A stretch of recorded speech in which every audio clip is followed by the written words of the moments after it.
everybody, and welcome to the video world. So today we're going to have a new episode. And first, this is Zoe from Vinoler, and then for this episode, I have Thomas, who joined me from London. So he will be the co-host for this episode. And for this episode, so every episode is special, but for this one, I would say this is really special that we invite Benjamin and Adam join us today. I think mostly we're going to talk about some video compression and codec stuff. I will let Benjamin and Adam to introduce themselves. And as far as I know, they are joining this episode from Berlin. So this time, I really appreciate this opportunity. With the four of us together, we're going to have some good stuff to talk about. And so now, like Benjamin and Adam, like, Hi. just let you introduce. Thanks for the invite. We're very honored. My name is Benjamin. Next to me is Adam. And we are heading the video coding systems group in Fraunhofer HHI, and we focus on implementing video coding standards where Fraunhofer is also contributing. That's where I started in HEVC times, where I first met Thomas also when he was back at BBC, and we working on HEVC, and then Adam came in right before VVC. Yeah, I came like 6 years back when we were just getting started with VVC at HHI, and I've been working for a few years trying to develop technology for VVC, for the standard itself, and since a few years I've been mostly doing the implementation projects on VVC. So it's funny, for HEVC you always look for in standardization for a software basis, and for HEVC this was from I guess, Thomas, correct me if I'm wrong, from Samsung BBC was the starting base, and from VVC it was the software base that actually Adam was working on that we proposed. Oh, so cool. Yeah. Nice. I just want to actually mention, it's very interesting because you two just mentioned HEVC and VVC. And now, of course, there's another name for these two standards, right? So H.265 and H.266. Like, at least a lot of people say that's a nickname. So I want to learn one or why. I know this have two names because of the two codec organization behind the scene, but talk a little bit more about it. So HEVC, I think, for me, I only knew that it was finalized in 2013 because that was also the year VP9 was finalized. And then so VVC was finalized in 2020. So I knew that because that's 2 years after AP1 is finalized, and then people started to, now VVC come out, and there's some advantage down in their line. So you can talk more, because you have, including Thomas, right, heavily involved the development, I would say, the inventor to come, like, finally push this standard to come into being. Yeah, so perhaps you could talk a bit about what VVC adds on top of HEVC and how they're related. They seem to have quite a similar basic core, but there's lots of things that have been added in the VVC. Maybe to get everyone watching and listening on board, the core of all, be it HEVC, VP9, VVC, everyone is a hybrid video codec. Of prediction and transform coding of the prediction residual. And so, but from standard to standard, where we worked on from HEVC to VVC, this got more and more generalized and, of course, complicated. And so a lot of coding tools have been modified or extended, as well as new coding tools in prediction and transform and entropy coding. But it's more an evolution than a revolution. So the basic concept of all these codecs is still the same since H.261, MPEG 1, and it's still evolved. Got more and more modes for encoders, more decisions to make, sometimes hard decisions. And yeah, for VVC, the most recent one, which we both have been involved, that's focus on versatility. So it's versatile video coding, and the focus there was mainly to have a broad support for a wide range of applications, not just the usual coding efficiency, so saving bits, for example, 50% for the same perceived quality, but also to have specific coding tools well suited to efficiently code HDR, 8K video, so really high fidelity video, 360-degree video for VR, AR applications. We have good low latency streaming support with a modified high-level syntax for the system layer in order to facilitate low latency transport. We worked on reference picture resampling, which is a feature that enables resolution switching within a bit stream. We can talk about that later because it's a specific use case with OpenGOP streaming, multi-resolution adaptive streaming with OpenGOP. That's very exciting because this is something that people always believed cannot happen, but VVC enables that. Yeah, so, and the other point that is attached to that is that you have most of this covered by a single profile. There's a main 10 profile. Typically, you have different profiles for different applications. So then not every decoder needs to implement the whole standard, but just a specific profile. For HEVC, there's been a main profile, a main 10 for 10-bit. Main profile only is 8-bit. Then there was later came screen content coding extensions. I know you guys do a lot of like gaming and this kind of computer-generated content. There was an extension to HEVC, so a separate profile. But at that time, HEVC was deployed with the main 10 profile. So the decoders in the field could not make use of this nice advanced feature of screen content coding. And for VVC, everything that I mentioned, 8K, screen content coding, efficient streaming, low latency, is all baked in the main 10 profile. The only additional profile is scalability. So scalability has always been, it's been there. Yeah, it has always been there. Yeah. People are still not convinced. Yeah. Yeah, so I remember some interesting discussions back in the HEVC days because about scalability, these always get quite intense. So I'm very glad to see reference picture resampling in VVC. It was something that I tried to get into HEVC, and because it's captured partly by the scalability profiles, I think there was a reluctance to do that, but I think now there's a recognition that video codecs have to do multiple applications. It was a problem with HEVC. It was something that AV1 actually really tried to address and have a simplified profile. But it's really hard for hardware guys. They don't like having to support so many tools and so many kinds of things under one profile. So was it kind of difficult to get all these things and the profile discussions, with the software guys and the hardware guys all on board? Yeah, that's a very good point, because so now we are a bit late in Berlin, like 1 hour ahead of London, several hours ahead of Pacific time. But we are used to that because we had these standardization meetings going way beyond that hour. This is exactly that kind of discussion. But it's tedious if you develop and always have to convince people and discuss and make compromises. But at the end, I think it's a very good thing and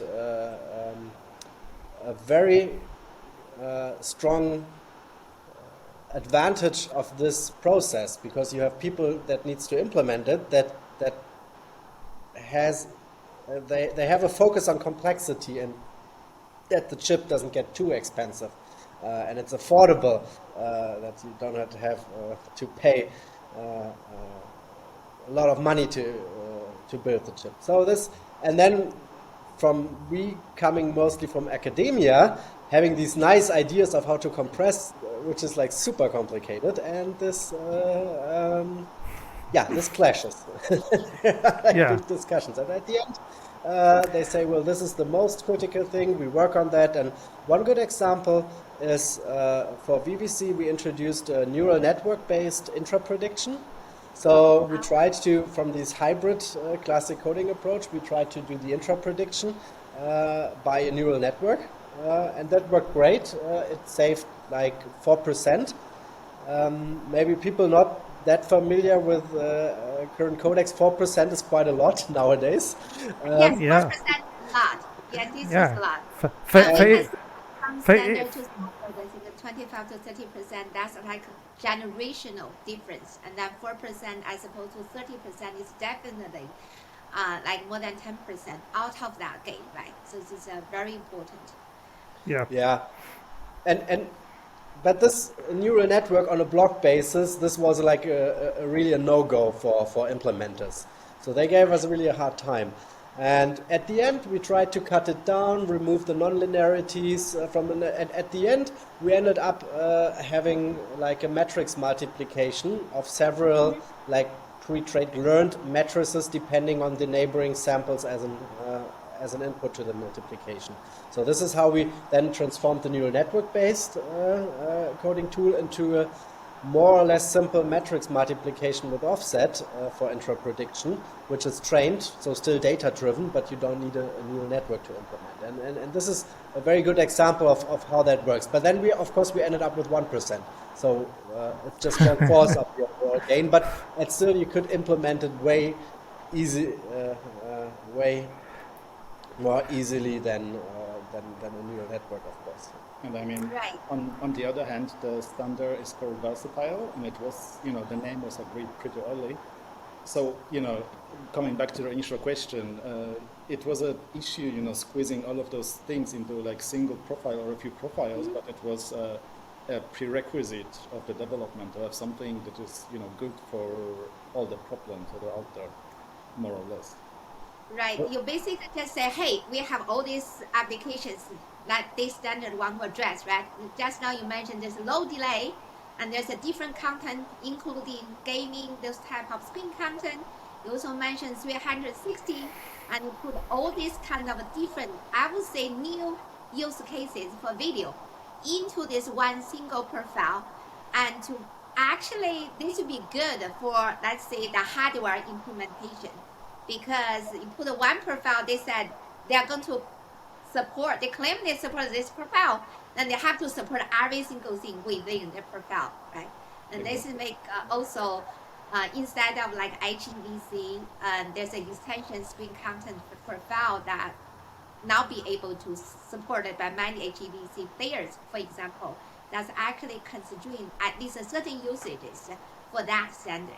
And we can see that the VVC definitely, at least from my perspective, is that they take that lesson to actually put VVC in a better spot. And just as you also mentioned that, it's a great point. You mentioned the AI part is actually at least, I think, guide us to go to one direction, showing, oh, there's a great potential, 4%. But then you really want to get a simplified, otherwise the hardware guys will have to say, they are not so happy with. And then we rely on them, I think at least standard, right? When the hardware start to support the standard, is actually how build up the ecosystem for this standard.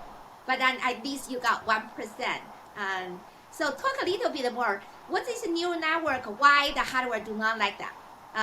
Why? But then at least, as I mentioned, that's at least gave away saying that, okay, there's a potential, it get us to optimize along that way, finally get that 1%. Yeah, I'm not Adam, feel free to chime in, but I'm not a hardware expert. I can only parrot what we have been told during the development. And so mainly it's, I think a neural network is great if you have like a huge amount of data, like a picture. You get it in the network and you get it out. So like pre-analysis, that's a very good example. Look ahead, all these tasks are related to what is around a codec. I see as a very good task for neural network. But once you're at a block level, you have this It's very branchy. Yeah. the quad tree. You have these ternary branches, binary branches, and then on these blocks you have then to execute networks on these different shapes and sizes, and have them on a die with all the coefficients of that network that are trained, which consume a lot of memory. And exactly this is what we've been told, that memory is supposed to be super expensive. So it's a combination of both, of memory and then. I mean, one more thing is the mode that we're talking about is an intra mode, right? So you need the neighboring already reconstructed to run your neural network, like run your inference. So this creates a big latency, right? If you input an image, get out an image, you can allow yourself like a few milliseconds of latency. But if this is really block for block in a serial manner, you have like few milliseconds of latency to execute your neural network. This is too much, and every time you have to fetch all of those coefficients and stuff, it really gets too much. It was actually funny seeing this develop, where the colleagues were bringing in this tool, like simplified every meeting, and basically every meeting there was some new requirement. Like first it was the neural network, then they did a matrix multiplication, and it was, all right, guys, we can put it into VVC if you reduce the memory to this, and then to this, and then to this. But yeah, we did that, and in the end, it works quite good. Yeah. So I just wanted to ask you a bit about your software implementation experience. So you develop your own implementation of VVC and HEVC before that. But for standardization, do you think that really helped you understand the complexity arguments, the fact that you'd actually had to implement an encoder, maybe not a decoder, but an encoder at least? Yep, I can tell a little bit about HEVC, and then Aaron has a lot to say about VVC. For HEVC, I just remember that during standardization there was this residual quad tree that splits the prediction residual in a quad tree for transform, and we really had a hard time getting the complexity down on the reference software in order to justify the gain, and there was a lot of discussion around that. Is it justified to have this tree? And the encoder, and the live encoder, at that time we did an HEVC broadcast live encoder, and for that it turned out to be super helpful because it's cheaper and way faster to split it in that domain and to restrict the prediction blocks on the size. So actually, in an actual encoder, by implementing it for a live scenario, we learned that that's beneficial, and we would have wished to know that when we are still discussing and debating that in standardization. So that's in retrospective, it helps, and maybe in the future. And for VVC, what's the? I mean, I came to codec development like from a different field, so I started with HEVC, with the HM software, and for me back then it was like the fast software compared to the state of VVC was in back then. So Ben is talking about how HEVC, like how stuff used to be too complex, and for me it was like the easy encoder. So of course, you get into VVC, and it used to be bad. Like you used to, have to wait days for your experiments to finish. And the stuff I was initially working on was the partitioner, and partitioning in VVC with all the new kinds of split is actually like one of the most bothersome parts for the encoder. So in the end, when we were talking about the partitioning proposals, the discussion were kind of going in the direction who has the best way of controlling the partitioning algorithm. So the arguments that were being brought in the standardization, they were not about like the advantages of your partitioning, but rather how fast can you go through your partitions, which of course, if you sit down for 1 or 2 months more, you're gonna come up with a even better way. So this was interesting to see. I think this was also like a new aspect in VVC that implementation complexity was being looked on. But more. you can see, at least if in partitioning, if you consider the theoretically all possible combinations of splits, you will not be able to compute that. So even for reference software and reference implementation, you need to have like a fast search for Yes. that, and ideally even shortcuts in there. So this yeah, but then that's also a good example if we want to talk about AI in coding, where we tried a lot. Because there's also in literature you find a lot of approaches that try um, to reduce the search space of the partitioning. And Adam also investigated that quite a lot with and he's since then he's not, at least in that codec control domain, not a big fan of Yeah. yeah. So, like, because you already mentioned, like the AI codec. From the standard point of view, just we mentioned, right? So you mentioned that this original you use, there's a neural network based approach, at least manifests a potential 4% gain and finally down to 1% with a lot less complexity, a lot more friendly to the hardware implementation. And then on top of it, the standard, we talk about encoder optimization. So because there's so many modes, there's already a lot. Actually, back to 264, I still remember that when I was there to attending the first conference when I joined Nokia. So my manager told me, okay, you have really told them that HL264, even it's very complicated, but then there's a potential down there. But now nobody thinks 264 is complicated. So now we have a VVC and 266 already. Now we talk about the optimization of the encoder, as just Benjamin mentioned, because there's so many tools that have been developed. Then how do we optimize it? And then we notice some papers addressing that you can, when you talk about reduce the complexity, meaning that you have to make a decision for different cases, and neural network may guide you to that decision. Then I just, yeah, follow what just Ben mentioned. Adam may have some thoughts or different opinions regarding deploying neural network for this kind of encode optimization, reduce the complexity. Just to step back a bit, you talk how people used to think H264 is complicated.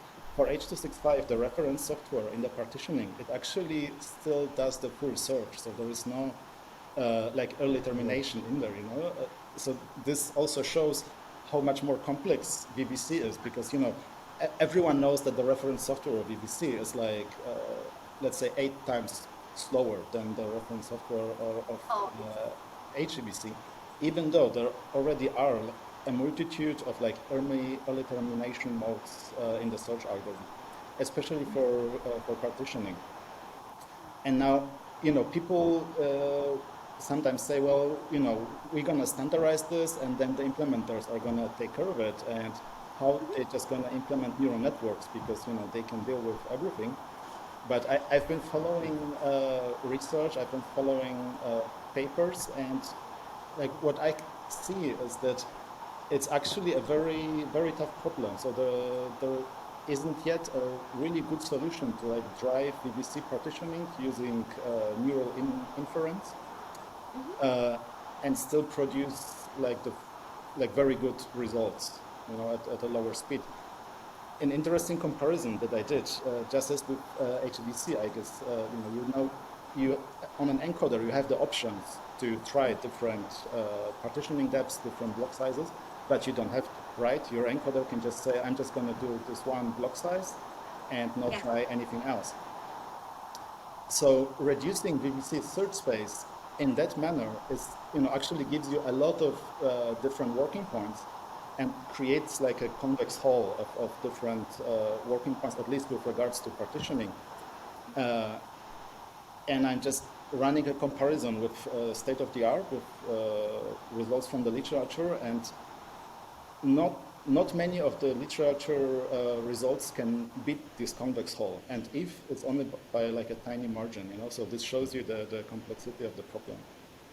But you know, this is also because the VTM, the VVC reference software, it's already heavily optimized with regards to the partitioning algorithm.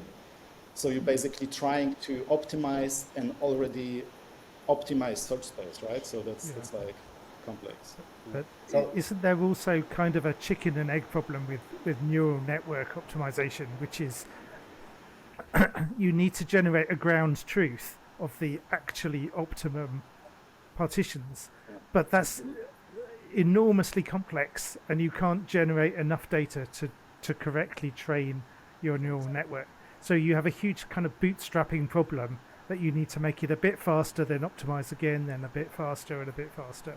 And maybe that will take a long time for people to get to a good neural network solution, because you can't get the data until you're already fast. Yeah, true. But I think that's a very good point, because probably these networks have been trained in an already reduced optimized search space. It would have been so they are losing maybe a lot of options that are already excluded. Yeah, that's a good point. Yeah. And also, it's like very hard, you know, to model the temporal dependencies. Like for all intra-coding, there are actually solutions that are very good, you know. But if you go into motion compensated coding, this really becomes a very tough problem. Right. Yeah. We think at least a neural network that provide another angle to optimize first with a standard and then optimize the encoder. I think just as was mentioned down here, it could be a chicken egg, because the neural network first is the structure design, and then a very important part of the whole approach is you have to collect enough training data and to let the new state of the neural network stay in a good status in order to have a good result. But besides that, just now you mentioned not only your team are working on the codec standard, you start to work on more on the encode optimization, provide something I believe is going to be open source. And open source community will always value that. Even us, we provide a commercial solution, but we always say that we actually stand on top of the shoulders of giants and for the climb up. So we like to hear a little bit more about your encoder effort, optimization-wise. Yeah. Yeah, maybe it's good to start with the motivation why we did that, because in HVC we had that some kind of a core library that we licensed for broadcast appliances, and now we have an offline encoder and a software decoder that's open source on GitHub. So why we did that? So since we developed, participated as a main contributor in the development as a standard, we are our main goal is to foster the deployment of a standard, and which. Sorry, I don't want to disturb it, but Adam just mentioned the reference software is 8 times slower than the VVC, the VTM, right? Okay, go ahead. Yeah. And HEVC reference software was already super slow, so it's 8 times super slow, and so but it provides a very good coding efficiency. So that's apart from encoder. Yeah, apart from encoder agnostic stuff, like some adaptive quantization, and this what you can apply to every codec, it's that you can add on top. So we want to keep that. So we do not want to sacrifice on the high coding efficiency of the reference software, but at the same time wants to have runtimes for the encoder that are usable. Let's say a couple of frames per second. It's not live, but you can encode a catalog of videos in a decent amount of time. So also, if there are a lot of comparisons out there, a lot of people want to compare codecs and standards, and then there's a lot of confusion when they compare codecs, and actually they say the standard is it. So, and we observed that in HEVC. So people took the open source, for example, X265, widely used, but it's not providing the full potential of HEVC that you would get, for example, by a commercial encoder. But in every comparison, these openly available encoder are used. Of course, they are available. People can have them at hand. They can use them.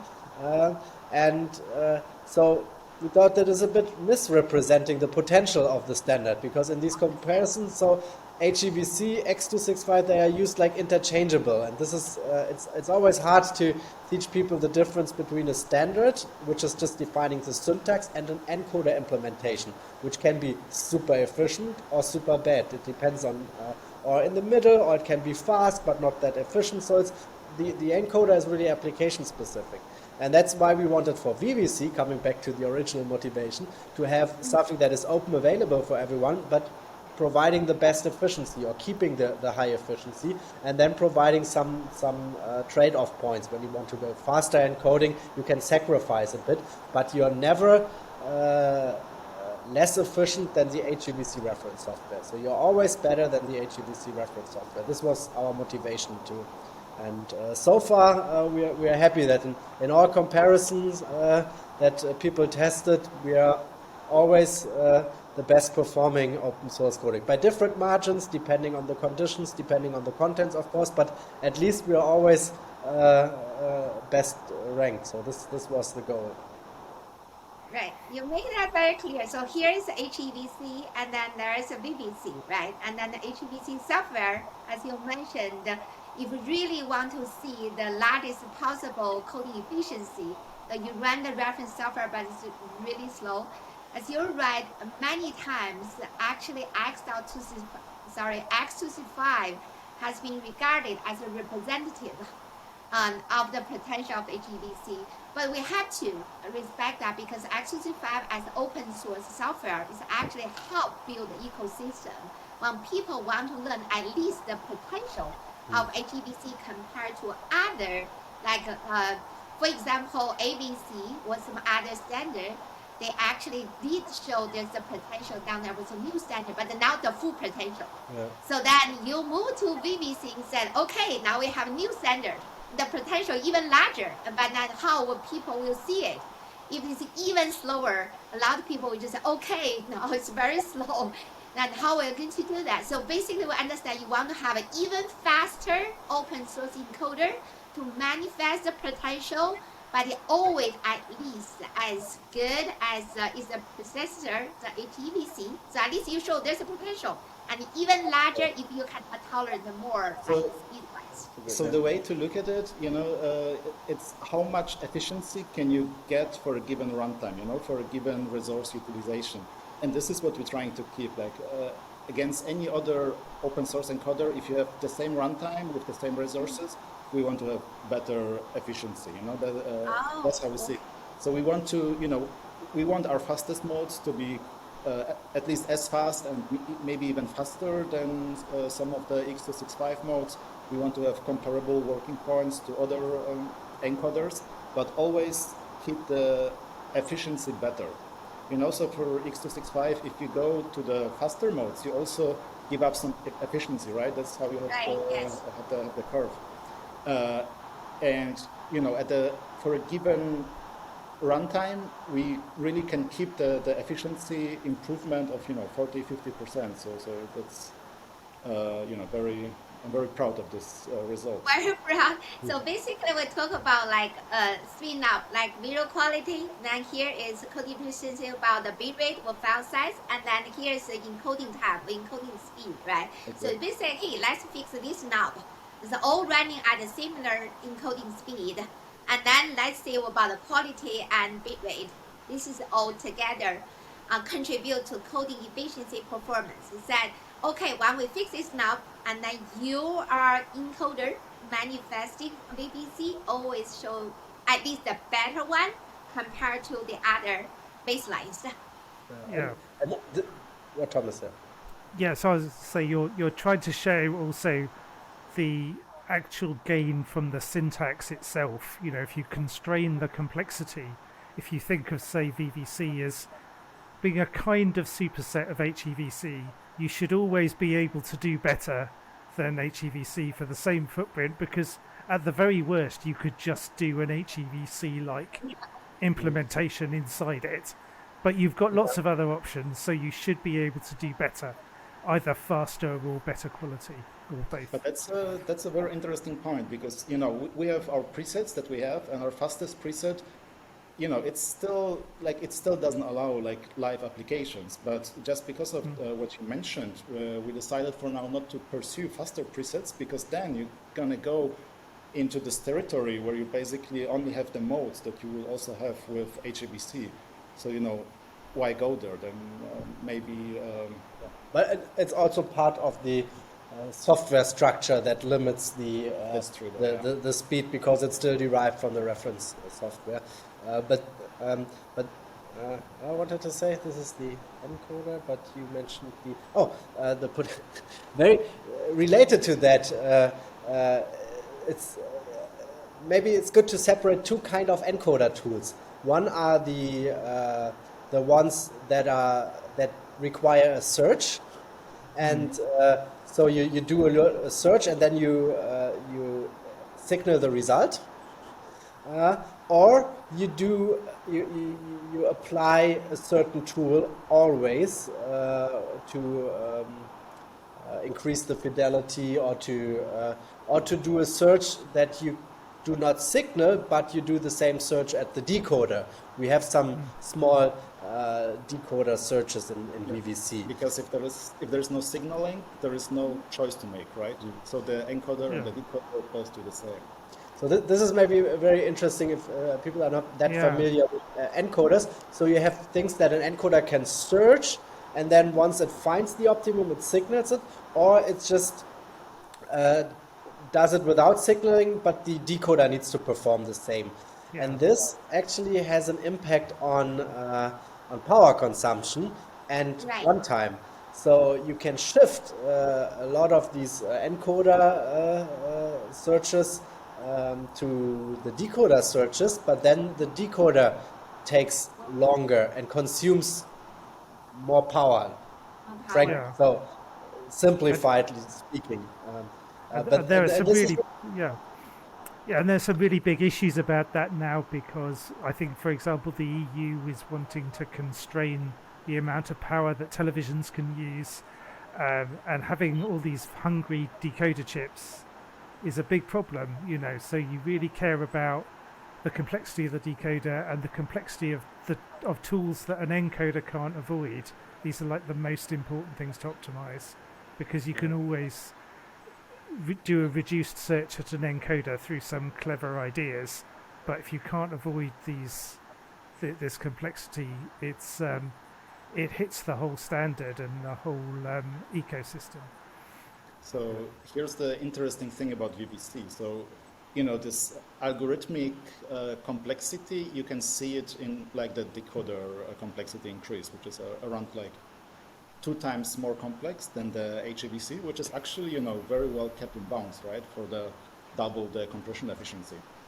And we found like 2 sides of it. So we found for the encoder that it's actually more efficient to take this additional algorithmic complexity and then reduce the search space. So basically use those implicit modes instead of trying to search through like modes that you have to signal. So this is good for the encoder, but of course, the decoder also has to do the work.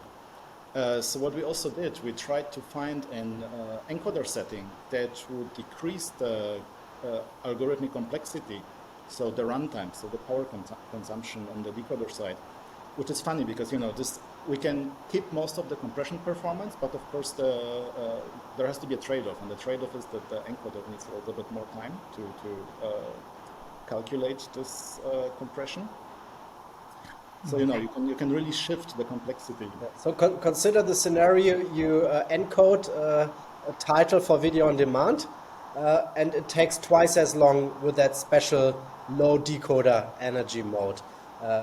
You do that once, but then it's watched and played and streamed to like depending on the popularity of that title, to a lot of devices that consume half the power. So this is the kind of trade-off you have to keep in mind also when doing encoding and designing your encoder framework in your application. To maybe it's sometimes a good idea to spend more effort and more complexity on the encoder side in order to save some at the decoder end. Right. So you basically mentioned that when you do the encoder optimization, you also take into account the decoder side, the complexity, and the VVC had to set kind of at least quite certain choices that encoder can make, right? And I also mentioned based on the use cases, if the volume use cases and the encoder just once, and then there's a lot of decoder opportunities because people watch one movie for millions of times, and that movie need only be encoded a very few times. But then also there's some other use cases like live, for example, and then you keep encoding and the other end to keep decoding. And then in that sense, then the overall, like we all mentioned, the energy, the power cost, whether we should go green, then we need to also another use cases guide how we optimize the encoder. But that said, I just want to mention, from the experience with the VVenc project, with our decoder project, VBC, even in its full complexity, is not all that bad. You can totally do software decoding on like mobile devices up to, I mean, with our software up to like HD. So this is a thing that we can do, but you can easily use full potential of VBC, and it's still very reasonable. Yeah, you already mentioned the maximum is twice. It's only twice as complicated as HEVC, right? But then the overall code efficiency, at least you mentioned that is quite big, 30 to 50% compared to the potential of VPC compared to HEVC. But go ahead. This is like the savings that we can get from just encoding a sequence and comparing. But with the additional tools that VVC has, we can have additional gains. So one of the things that we actually worked on was to enable like continuous prediction, so-called OpenGOP in dash streaming, right? So you have your segments, your chunks, and we developed a method that you can use in VVC because of the RPR that allows you to not have prediction breaks between the segments. Maybe you want to elaborate on that. Yeah, let's talk about that. Yeah. So that sounds really interesting. Yeah. Yes. Thomas, you said you already proposed that for HEVC using this part from the scalability feature. Yeah. So the idea, I guess, is the same, that you have, you want to change resolution, maybe to optimize your quality for a given bit rate, and you won't maybe then want to move resolution up or down, but you don't want to send a keyframe, an IDR frame, and restart the whole bit stream. So you need to be able to predict across resolutions. So that's something that, from the video conferencing side, I've always been interested in, and it's something that AV1 has for video conferencing. So is it basically the same idea in VVC? Yeah, so you have two aspects here. One aspect is that you have that at the encoder. So for example, video conferencing, you have an encoder that adapts the resolution while encoding. Also, if you do, I guess, this adaptive, what is it called? Adaptive resolution, dynamic resolution, whatever you call it. Every different vendors have different names for that. So if you have content that does not have a lot of high frequencies, it does not hurt to lower the resolution. You get more. It's like this convex hull optimization. Sometimes you get a bigger bang for the buck if you lower the resolution and spend bits in a lower resolution if you don't have so much detail. So you can do that, but the encoder is aware of that and does that. The second thing that we will also showcase at IBC, you can see that live, but you can see that in the demo. It's also not the live use case, but it's the adaptive streaming use case, where you have several encoder separate from each other, creating different renditions, for example, for Dash. So one low bit rate, low resolution, medium bit rate, low resolution, medium resolution, high resolution, high bit rate. So you have different renditions of rates and resolutions, and then the client, depending on the network conditions in adaptive streaming, can switch to a lower or higher resolution, for example, depending on the network conditions. But then you have a stream from an encoder, let's say in UHD, and a stream from a separate independent encoder in HD. And then the client starts decoding the pictures in HD, has the HD pictures in the decoded picture buffer, and then switches to the UHD rendition. And then the UHD pictures can refer to the HD pictures that are still in the decoded picture buffer, because they are upsampled using this reference picture resampling. However, if you consider encoder-decoder, there's a drift, because the encoder was encoding it using the original resolution, while now the decoder uses the upsampled resolution. So the decoder uses different data than the encoder used to do its decisions. So there's a drift. And this can, depending on the coding tool, can cause artifacts. So it works, but because you have that encoder-decoder drift, it can cause artifacts for a certain set of specific tools that are sensitive to that resolution change. And you can constrain, and there's a way in VVC to signal that. It's called constrained Russell encoding. For the high-level syntax aficionados, they know what a Russell is. It's a specific type of picture for that at the switching point. And these constrained Russell pictures, you need to constrain that small group of pictures when it switches to not use these tools that are problematic, and then you don't have artifacts anymore, because the resolution switch and upsampling, referencing a different resolution than the encoder used to encode it, is not a problem anymore.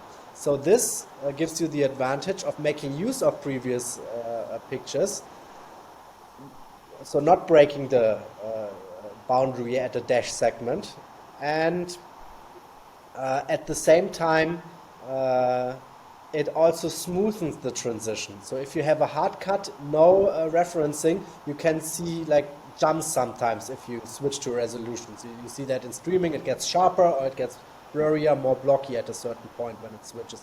And by using this feature, of course, you need to apply these constraints at the encoder, but these can be signaled, so the decoder or the client knows that it's safe to switch resolutions because they are constrained. Then you have a very smooth transition. And on top of that, Adam reminded me, you have another advantage when you do not switch. Exactly, because I mean, when you do video streaming, how stable is your network? Usually fairly stable, right, at a specific level.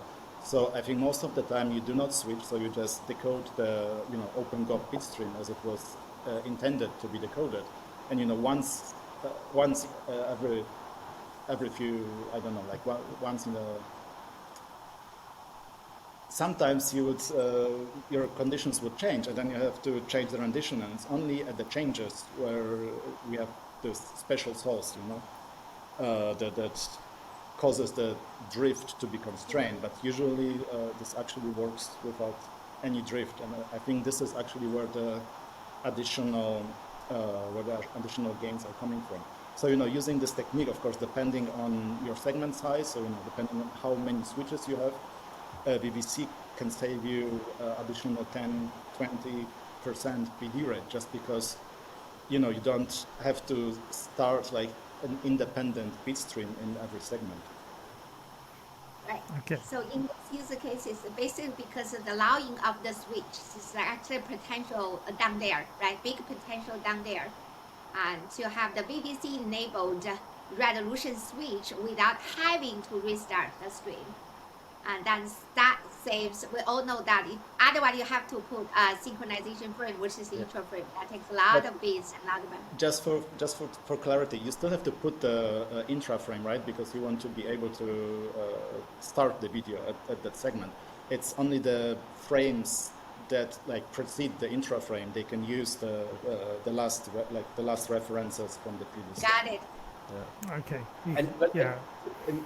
in short, you can say technically this is very simple. So the implementation of that, because it's the encoder does not need to do that. You just run separate encoders and then the client does it. And the client, if the client is VVC compliant, it does it. So you don't need to implement it in additionally. So we are here, but having one profile solving it all. The most challenge is getting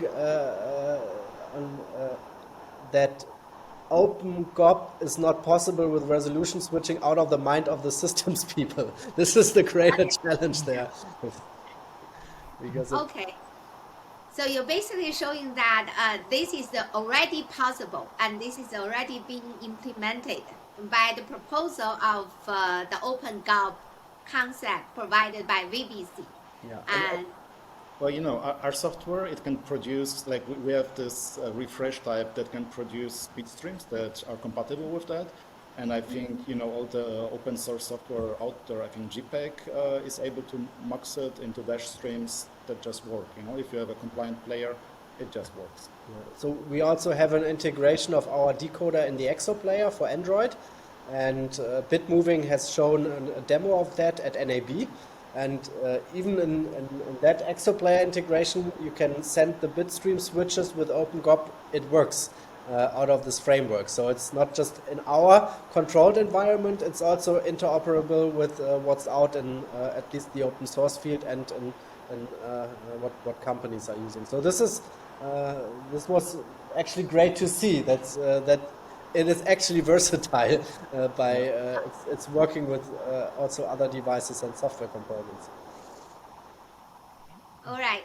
So this is basically integrated or enabled by the possibility of this standard and then integrated to the real cases.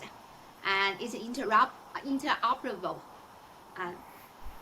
So I do have a question before we're closing this episode, because I believe, including Thomas down here, working from standard originally 234 ABC, you can even back to the early stage. Then we have the HEVC and followed by VVC. And then I believe your team right now not only trying to actually implement this open source encoder to manifest the largest potential of the new standard, you also may be getting involved in the new standard effort, even though that has not been officially, we believe, like official proposal calling for new standards effort. So I think the audience also want to know that what is driving not only the development of the standards, it's also your team, like have been all working on standards, codec, and encoder optimizations. It's all because there's some mission or value that you're trying to chase after. I guess that's really the main point, because it has a really global impact, and I guess like right now we're using it. Yes. I guess everyone uses it on a daily basis. Even you try to send text messages. Now you always include photos that are moving, like live photo you call it, or it's basically video. So it's everywhere. You have these reels, these short stories. So video is really everywhere, and by reducing the amount of data there, even if it's just like a tiny little tool somewhere in a standard, you somehow contribute to something that is used globally on a global scale. And I guess this is like one of the big motivation of everyone here, and at least I can speak for our department, and for the development of the codec, since you mentioned our VVenc encoder and also the VVenc decoder. Also the open source that put the code on GitHub have patches for FFmpeg available there. That's also a big motivation, because people, our colleagues seeing it used actually, and people have access to it. They make very good things out of that, integrated in systems. So it's really good to see that something has a global impact. Or is that also true for your motivation? Since I mean, the thing is, like codec development, it's a very, you would know, right? It's like a very interesting field. There are so many things to explore. Each standard has its own thing. And we're a research institute, and we've capitalized as a research institute very much on this development, like doing many publications and trying out new stuff. So, in that sense, it's also just an interesting research project, in addition to, of course, being an interesting engineering project, and so on. So there's... Yeah, and it's also good that our bosses, they brought the Kabak entropy coder to H.264. So if we have a question in that domain, we can just go next door and ask Detlef Marpe or Heiko Schwarz, one of these, they are here next door. So it's really great to have all these people with so much experience in the field right next door. So this is really a great opportunity also, and makes us a lot of fun, and it's big motivation to work here. Yeah, I think you guys quite a bit of stuff down there. So not only that, first video is everywhere, as mentioned, and then whatever you did on a daily basis actually has a big impact. And you can also I think there's a pride feeling down there. And also there's a lot of, you just mentioned the next door, then there's a lot of collaborative efforts down there. And I think even now, they're still quite challenging. I see sometimes the quality, at least here, is not as ideal as we expected. So there's always a lot of things that we can further. So true. I think it's the most important, another thing I actually learned is sometimes it's a mission for us or for your team to actually show the potential, right? Sometimes people, either technicians or the audience or the and consumers, they take something as grounded. And for example, text is always instant to be distributed. And video is supposed to be always, I see that whatever, it just give me the clockwise kind of progress, because the video has a big amount of data. Yeah. So I was also thinking why video just take it for granted, has to be taking time to distribute and communicate with each other. Why not everywhere?